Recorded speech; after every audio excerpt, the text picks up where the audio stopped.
Good afternoon, Buffs fans. I'm Colby Wyatt. And I'm Trent Finnegan. Welcome to the ScoBuff Sports Live Show. We have plenty to go over today, so let's get started with the college football playoff poll. Coming off their bye, the Buffaloes football team is ranked 20th in the country. This means a berth to the new 12-team college football playoff is up for grabs.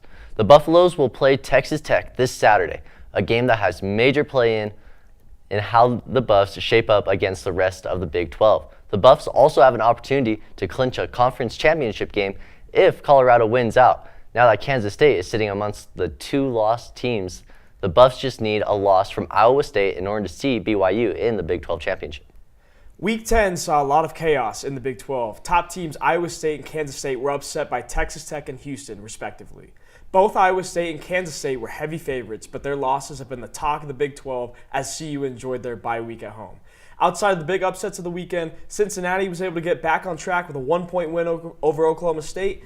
The Baylor versus TCU game came down to the wire with Baylor winning 37-34, while UCF put up 56 points against Arizona. The Big 12 chaos has boosted CU's standings in the Big 12. BYU now holds sole possession of the first place spot, but CU is tied for second with Iowa State, though Iowa State currently holds the tiebreaker over CU. Kansas State, Texas Tech, Arizona State, and West Virginia all have two losses in conference play, making it a tight race for the fourth place spot. Tuesday saw the new 12-team playoff picture and its first projections. Here's how it works. The conference champion from each Power 4 conference gets an automatic bid and a first-round bye, while the highest-ranked Group of 5 conference champion also gets an automatic bid and will most likely be the 12th-ranked team. After the 5 auto bids go out, the next 7 highest-ranked teams will make the playoff. Teams ranked 5th through 8th will host a game in the first round. So the surest way for the Buffaloes to reach the college football playoff is by winning the Big 12. However, even with 12 teams, making the playoff means being perfect the whole rest of the season out. To put it blunt, if Colorado loses a single game from here on out, their odds to make the playoffs will be dead in the water. The projections are still early, an early take on who will be in the playoff, but the Buffaloes do have a feasible path to the biggest stage in college football. That brings us to this week's trivia question. But first, a little history lesson. Colorado playing Texas Tech this week will, of course, be a homecoming of sorts for the Buffaloes as they left the Big 12 in 2010. Just like Colorado leaving the declining Pac-12 last year, Texas Tech once left their own collapsing conference before joining the Big 12. Texas, Baylor, and Texas A&M left the failing Southwest Conference for the Big 8, which was then renamed to the Big 12, which we all know and love. So for this week's trivia question, we ask you, what year did the Big 12 merger happen? We will have that answer later in today's show. It's time now to look ahead at Colorado's crucial game against the Texas Tech Red Raiders. How's it going, Buff fans? I am Nick Evans back again with Trent Finnegan. It is freezing outside, snow weather here. Meanwhile, the Buffs are lucky. Beautiful weather. They get to go to very hot Lubbock, Texas, in the desert. Meanwhile, we're going to be freezing here watching this. So Yes, we are. Maybe the biggest storyline heading into this game, the college football poll just came out this past Tuesday. It's going to come out weekly. Buffs are at 20, I believe, as we mentioned earlier in the show. Most important, 1A issue, the Buffs cannot lose from here on out. If they lose, they're done. No Big 12 playoff championship odds, and no odds to even make the next up with the next seeding. So, Texas Tech, we thought we were going to count them out, but it seems like they've been heating up as of late. No, they've been heating up. It's interesting. The Big 12, from the preseason poll to right now, it seems like the teams who were at the top preseason, now at the bottom, teams at the bottom, now at the top. Buffs have 1 loss. They're 4-1 in conference play. Texas Tech, 2 losses, 4-2. So Buffs are tied at second. They're tied with Iowa State. Texas Tech tied with Kansas State at third. All alone in first place is BYU. BYU most likely is going to make that Big 12 championship game. Their only tough game left is at Arizona State.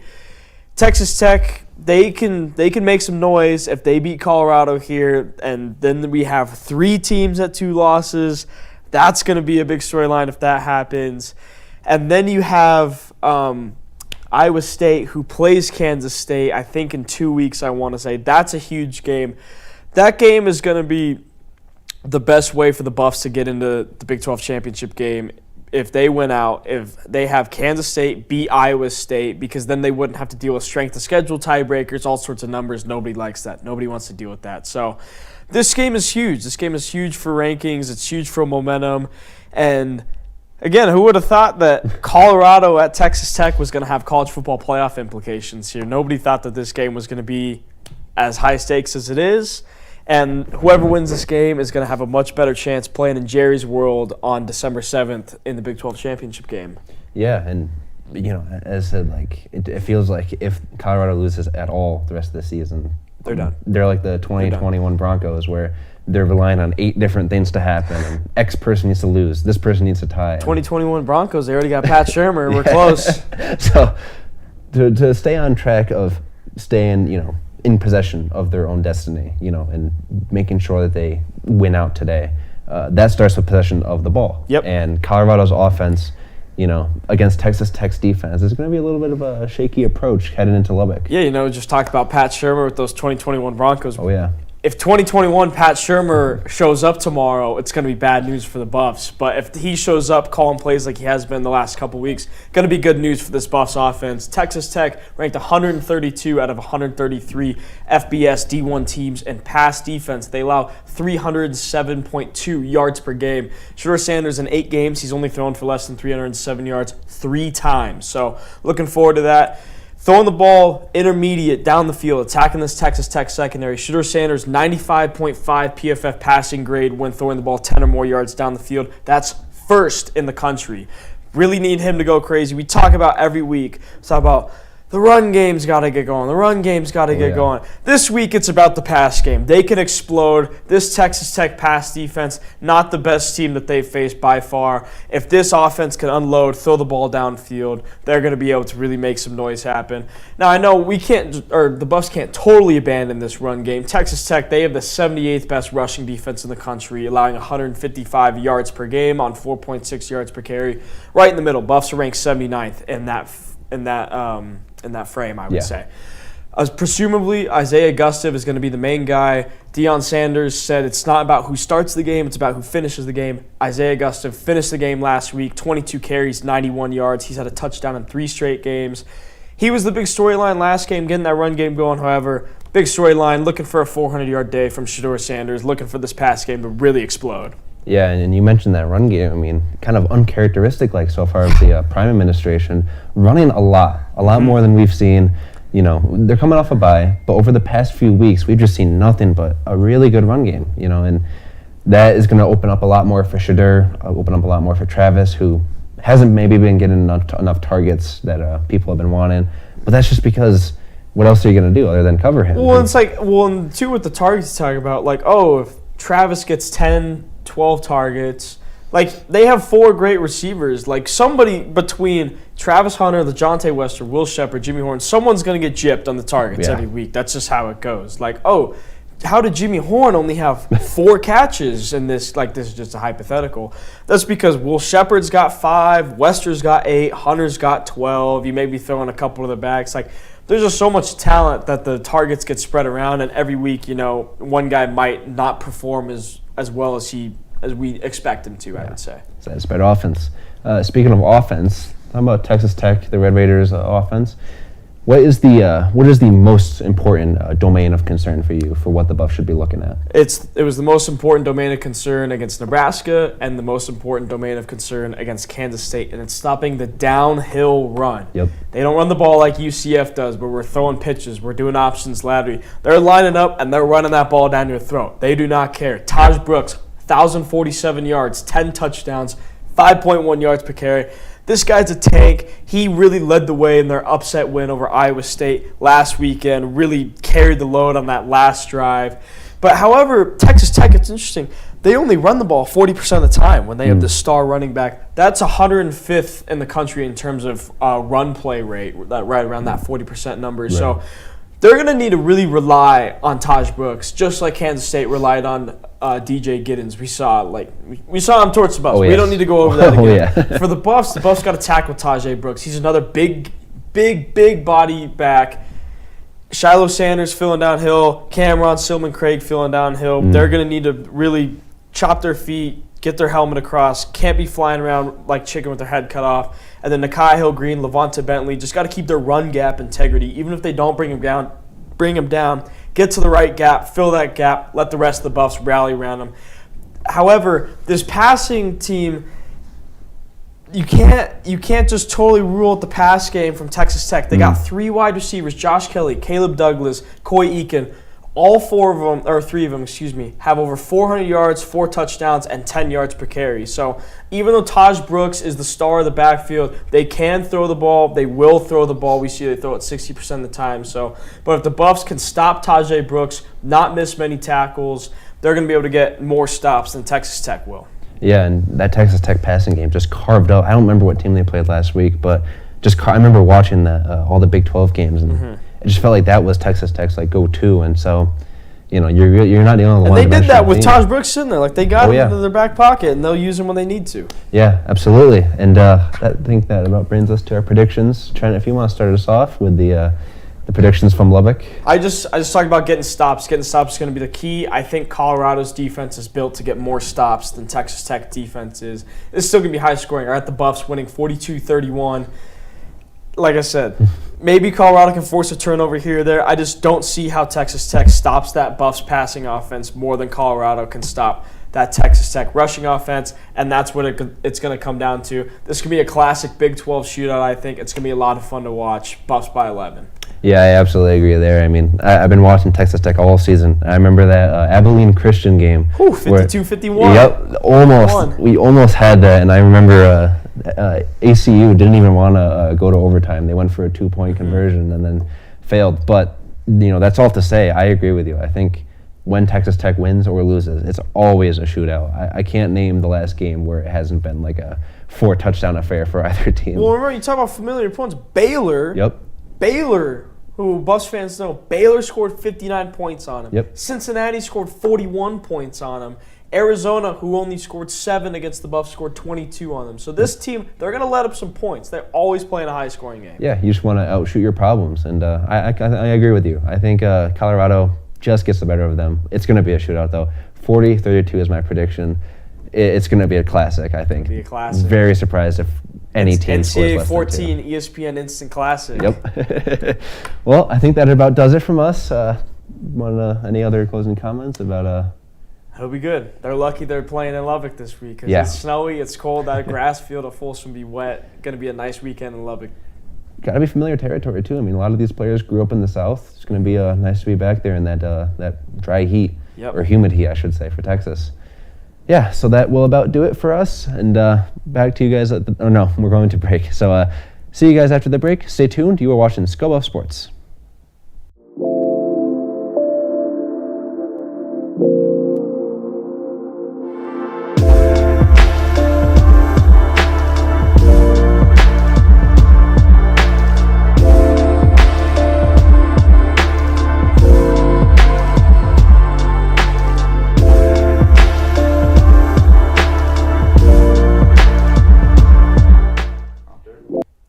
Not only is snow season upon us in Boulder, but the regular season for both basketball teams tipped off over this past week. Without any delay, let's take it to our very own Oliver Hayes after the men's season opener against Eastern Washington.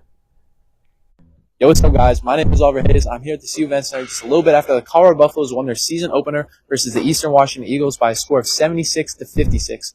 By no means was this one pretty, as the Buffaloes came out slow and didn't take their first lead until midway through the second half. In the first half, the Buffs committed 13 turnovers. They shot 1 of 9 from the three-point line and gave up a decent amount of three-pointers to the Eagles in that first half, specifically to Vice Donkey with 4 of his 5 three-point attempts. The Buffs at one point were down 27-10, but were able to cut it to 6 before the half. Coming into the second half, Trevor Baskin came alive. The Buffs stopped turning the ball over as much, and they started hitting threes, going 8 of 14 from deep as they outscored the Eagles 51-25. Nick McClain showed up for the Eagles, scoring 16 points, grabbing 5 rebounds, and dishing out 4 assists. Ultimately, the Buffs were too much to handle for the Eagles. Tad Boyle credited the altitude for why the Buffs won, saying that the Eagles got tired out, and which is why they weren't able to hit the shots they were able to hit in the first half. But the Buffs, they did take care of the ball. They got more energy as the shots started to fall. The crowd got into it, especially late in the second half, and they were able to pull away, putting together a huge run that gave them this big lead and, covered the spread for, the fans that like to bet. But Sebastian Ranchik, he was solid. He had 14 points, I believe, or 13 points. He hit 3 3-pointers, so he was solid all around. Felix Casares, he wasn't as great as he was in the exhibition, but still solid. Julian Hammond, he struggled in the first half, but came back in the second. Johan Ruffin was, he played decent throughout the whole game. RJ Smith hit some threes. Andrei Akimovsky didn't have the great shooting, didn't have the best shooting night. But I like the way he attacked the rim. Bang Dak, he didn't get as much run because he was turning the ball over, but, kind of put things together in the second half. Elijah Malone, not much offensively. The Eagles, they were doubling him, trapping him when he was in the game. But Malone, even though he didn't do much offensively, grabbed 7 rebounds, and took up the paint on defense. So either way, it wasn't a great win. It wasn't a great showing by any means. But the second half showed some optimism. It showed the Buffs can shoot the ball, and they may be able to somewhat take care of the ball as well. The Buffs won this one 76-56, and they take on the Northern Colorado Bears this Friday at home, and I'll catch you guys then. Thanks, Oliver. The men's basketball team takes the hardwood tonight for their second game of the season against Northern Colorado. The UNC Bears are 1-0 after winning against Colorado College last Monday. Tip-off is at 7 p.m. tonight at the CU Event Center as the Buffs look to take advantage of their easy early games. Before we look at the women's team, let's take you to Buff Banner. Thanks, guys. I'm Nick Evans. Call me David Ayers because I am the emergency Buff Banner person today. Let's start talking about the men's basketball team, who started their season on Monday with a win against Eastern Washington. And if you look at the final score, you'd think we dominated from the tip. But it was a shaky start to the year. The Buffs trailed Eastern Washington by 6 points at the end of the first half, which doesn't sound bad, but they were down by 17 at one point. Down 17 points to an unknown school, and they looked terrible. The Buffs came out sloppy with 13 turnovers in the first half, compared to Eastern Washington's 6. It looked like 2 different levels of basketball. The Eagles shot 40% from the field and 50% from 3, while the Buffs shot an abysmal 11% from 3 and 33% from the field. They could not stop Eastern Washington's Vice Stanky, who had 12 points in the first half in only 13 minutes.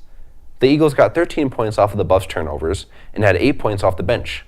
All in all, it was a shockingly slow start to the Buffs season. Tad Boyle and his guys flipped the script in the second half, but those haunting 27-10 scores are burned into our minds. We've seen the football team that can play really well in the Big 12, but basketball might be a completely different story. Right now, the Big 12 has 6 ranked teams, including number 1 overall Kansas. The men's basketball squad is going to be much better, more complete game production against Northern Colorado. Cal Fullerton and, of course, Harvard will also be in town to give us hope to compete in the Big 12 and possibly back-to-back March Madnesses. You consider you have Houston, Baylor, Kansas, Kansas State, Oklahoma State, West Virginia, too, Arizona State. These are really, really good basketball programs. And this is a gauntlet of just ranked to ranked to ranked matches, sometimes in hostile environments, very loud environments for this Buffs unit. It's going to be interesting to see not only how the men can compete, but also how the women can beat. Both are in a transitionary year, of course, losing a lot of people to the draft. Jalen Sherrod for the women's team, and you have Tristan Da Silva, Cody Williams, KJ Simpson all leaving for the men's team. That's a lot, So I call this a transitory year because you're kind of between these recruits coming in, but also a lot of people leaving. So it'll be interesting to see how they can compete. I don't think they win a lot of conference games, though. But that's okay, because it's a transitory year. Just get back right next year. Maybe have a really good run this year. Who knows? Anyway, this was your emergency Buff Banner person. Our original person got down with the sickness, like the Disturbed. I've been Nick Evans. Back to you guys at the desk. Thanks, Nick. Women's hoops officially started this week, and the Buffs have started their season with 2 victories. Their first win came against Wyoming on Monday, where after a shaky start, they won 56-50. Their second game was the home opener for them against the University of Northern Colorado last night, when they won 81-66 and honored the winningest head coach in program history, Sealberry, at halftime with their own banner. The women's team now goes on a road trip to face Boise State on Sunday and Nevada next Tuesday. Boise State started their season 1-0 and are historically one of the better teams in the Mountain West. The Broncos have a 4-game homestand to start their season, with the Buffs being their toughest opponent of that stand. Nevada, on the other hand, started their season with a loss against Oregon, but can get back on the right track against Bushnell before they face the Buffs. The Buffs' next home game is against Southern on the 17th. Now here's Harrison with the play of the week. What's up? I'm Harrison Simeon, bringing you this week's top 3 plays from Colorado sports. Starting off at number 3, we head to women's hockey, as the women's hockey team capped off their 15-0 win with this one-timer against Wyoming. Really nice play from the Buffs. At number 2, we head to women's basketball. Last night, Kennedy Sanders, sit her down with the ankle breaker. Didn't make the shot to complete it, but still an amazing play from the redshirt freshman. Number 1, soccer, women's soccer, Big 12 championship, A. Reprise, the flip, and the header, and it's in from Hope Leva. What an amazing play that made it all the way to number 3 on SportsCenter's top 10 plays. That's all for this week's top 3 of the week. I've been Harrison Simeon, and we'll be right back after this short break, so stay tuned.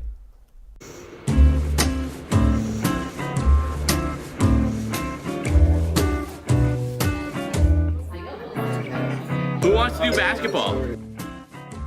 Who wants to do football? Who wants to do soccer? Who wants to do volleyball? That's so sick. Did Christian just say videography? Anyone want to do that?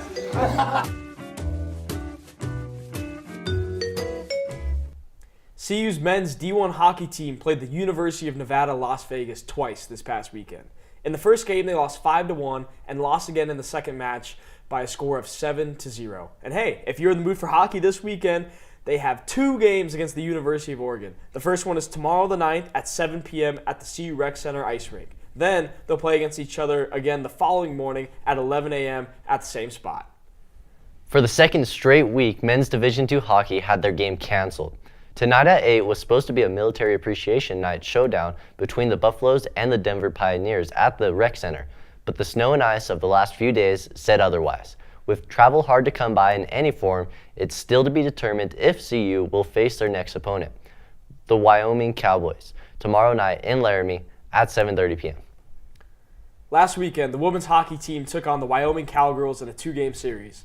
Colorado was coming into the game with a 6-2 record, while their opponents were 2-4 so far in the season. Both teams looked ready to play their heart out, but that story was changed early on. And Colorado's first game versus Wyoming, it was a little bit of a slow start with only a single goal scored in the first period. Then, the Buffs kicked it into high gear, scoring 6 more goals, forcing a shutout against Wyoming. While Colorado had secured their first win in the series, in their second game, they were completely dominant on both sides of the puck, forcing another 15-0 shutout win over Wyoming. The Buffs have taken an early lead and never looked back. Just an incredible performance over the weekend for the Buffs women's hockey team, scoring 22 goals on 80 shots on goal. The club baseball team wrapped up its fall ball season last weekend with a series loss to Metro State. The Buffs took Game 1 off a walk-off from Zach Andrews in extra innings to win it 8-7, but Metro State was able to bounce back and win the series by winning the next 2 games. That concludes the fall ball season. The Buffs finished 6-5, showing great promise. The Buffs have all winter to prepare before the true NCBA season begins this February.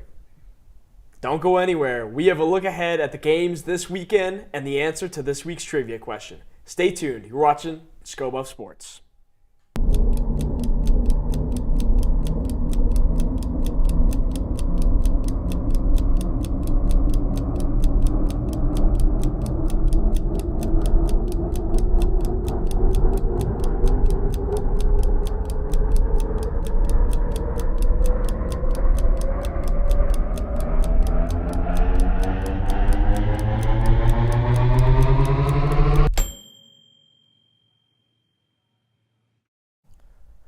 What's going on, Buff fans? We got a lot of action this weekend here for CU Athletics. Starting tonight, we got men's basketball, 7 p.m. at the CU Event Center. I know it's going to be snowing, but it's a quick walk from your dorm room, from your off-campus house. Go check it out. Buffs play in Northern Colorado.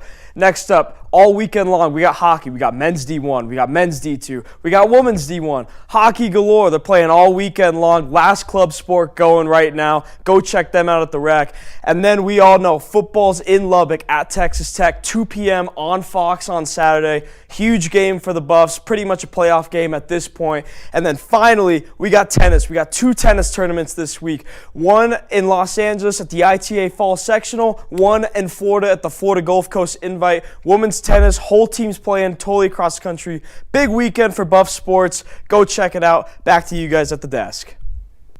It's time to reveal this week's trivia answer. As a reminder, we asked you, what year was the Big 12 merger with the Southwest Conference? The answer is, drum roll please, 1996. The alignment was announced in 1994 with conference play officially beginning in the 1996 season. The surprise collapse of the Southwest Conference came after Oklahoma wanted out amid the conference falling behind the likes of the SEC and, of course, the Big 8.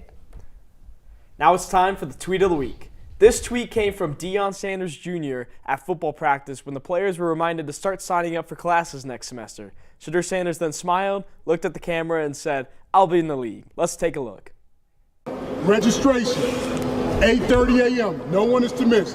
We got that? Registration what? For what? Voting. Chris said voting. I'm going to the voting.